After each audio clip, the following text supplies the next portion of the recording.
First of all, getting a job itself is not easy. And if you're in a foreign country, it becomes all the more difficult. And if you're a fresh graduate like me with no work experience, you feel like only God can save you.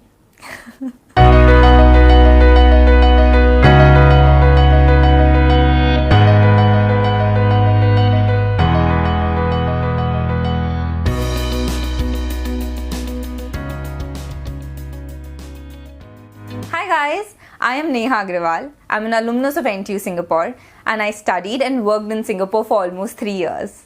In this video, I'm going to share with you how I got 2 job offers in Singapore as a fresh graduate. So let's see the agenda that we have for today. The first thing that I'm going to do is share with you my profile and what were my qualifications at the time when I was applying for a job in Singapore. After that, I'm also going to share with you what was the job hunting process like, how is it different from India, and what were the different channels through which I applied for a job in Singapore. And lastly, I will also share with you the 2 companies from which I got the job offers from, and also how did I prepare for those interviews. So, let's begin. Alright, so let's talk about my qualifications when I was applying for a job in Singapore. To be honest, my profile was not outstanding at all when I went to Singapore. I had graduated from RV College of Engineering, which is an average engineering college in India. Definitely not known in Singapore. Singaporeans know about the IITs, or some might also know about the NITs and BITS Pilani, but definitely not RVC, so it didn't really matter. But on the plus side, I had a good CGPA. My CGPA was 9.76 out of 10 and I was also the gold medalist. So that helped my resume stand out a little bit when it came to education. Now coming to my professional experience. So as I said, I was a fresh graduate, so I did not have any formal work experience. But I had done 2 research internships, one at IIT Kharagpur and another at ICT Mumbai. And both these internships were instrumental in me getting my admission at NTU.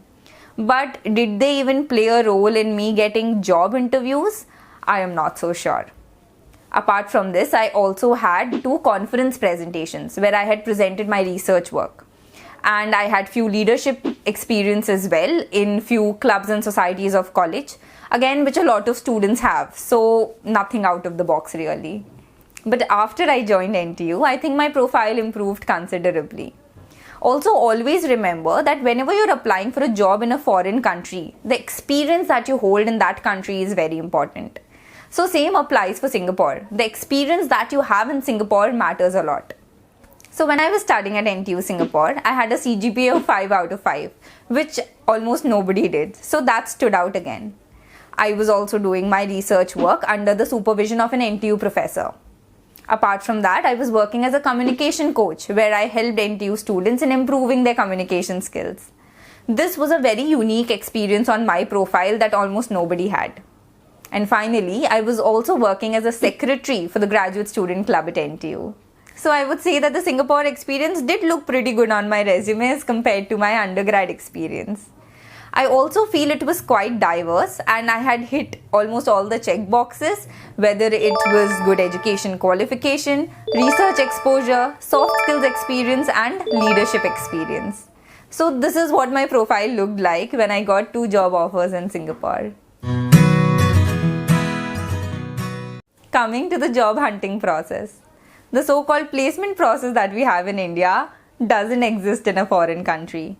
In India, what colleges do is that they call the companies to campus, get them to interview you and make sure that all of you are placed before graduating.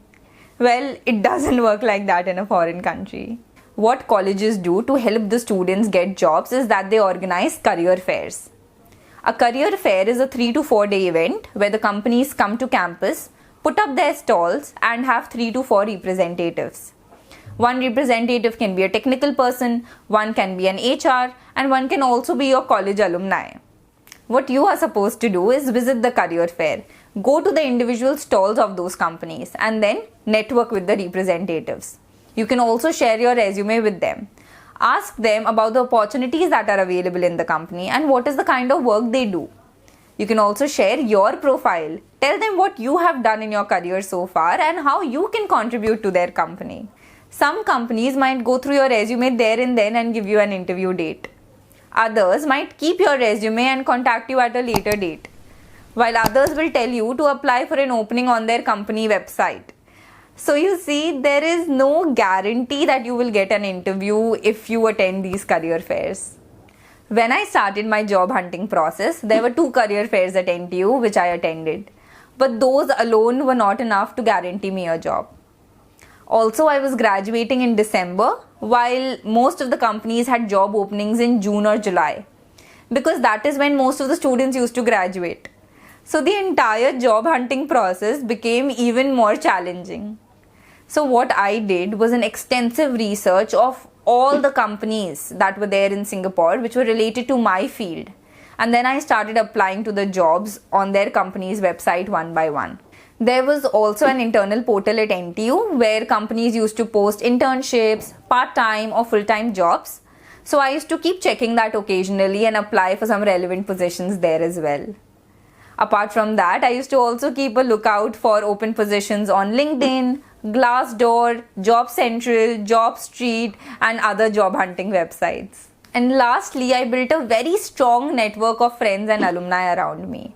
So I used to come to know which companies are still open to hiring, which company hired maximum people in the last recruitment season, which companies are easier to get into as compared to others. So this is what my job hunting process looked like. So what do you think? Does it sound easy or does it sound difficult? Please tell me in the comments below. But one thing that was positive about this process was that I was very flexible. I was not too hell-bent about the kind of work I want to do or the kind of company I want to work at. I felt that since I'm a fresh graduate, wherever or whichever company I join, I will get to learn something from there. So that actually made the entire process slightly easier. And now for some reality check. Firstly, getting a job itself is not easy. And if you're in a foreign country, it becomes all the more difficult. And if you're a fresh graduate like me with no prior work experience, you feel only God can save you. So in a period of 3 to 4 months, which was the most difficult time for me in Singapore, I applied to over 200 job positions. And out of that, I got interview calls with 4 companies. The first 2 months especially were very difficult with only rejects and no interview calls. But in the end, out of those 4 interviews that I had secured, I converted 2 of my top companies in that. And so I didn't even go for interviews with the other 2 companies and politely declined. And now finally coming to the companies I got the job offers from. So the first company was Micron Technology, which is one of the largest semiconductor companies in Singapore.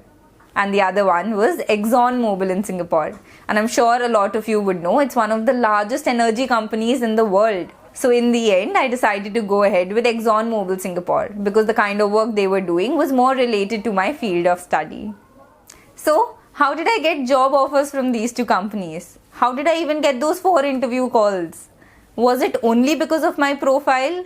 Well, not really. This is how I prepared for the job opportunities which got me 2 job offers as a fresh graduate in Singapore.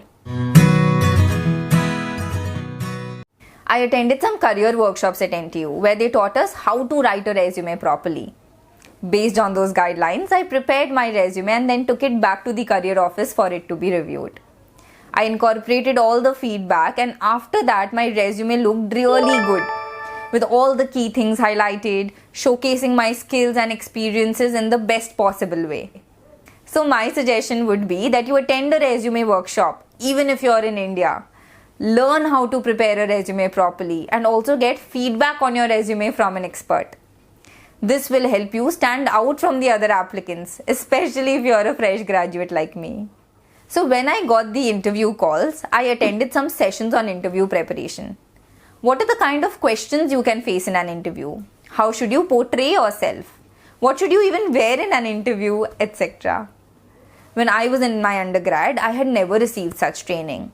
So I wanted to make sure that I was at the top of my game and ready to compete with all the other applicants, even if they had work experience. With the training provided, I prepared myself, made a list of questions that I can be asked, the possible answers for those questions. How should I even frame my answers so that they are concise and to the point? I also researched about the companies, what is the kind of work that they do, and why would I like to work for them. And once I was ready, I went for a one-to-one mock interview. I had never appeared for an interview in a foreign country, so I just wanted to do a test run and get enough practice. And the mock interview really helped. It built my confidence. I came to know my mistakes and how I can improve further, and I also received additional tips on preparation. And with that, I was able to clear all the rounds in both the companies. And after the interviews, I used to feel really confident that my interview went well.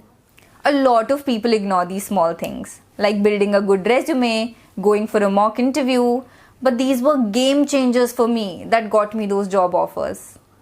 Was it because of my profile? Well, not really. It was my readiness and my preparation that got me those job offers as a fresh graduate in Singapore. So I would always recommend that you prepare yourself, seek help, attend workshops to learn these things. Not everything can be learnt on YouTube, and seeking professional help might go a long way.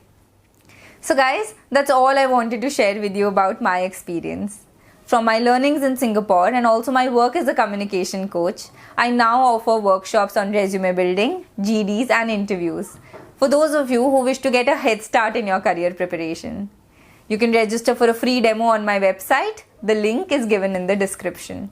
And now, wishing you all the very best for your career ahead.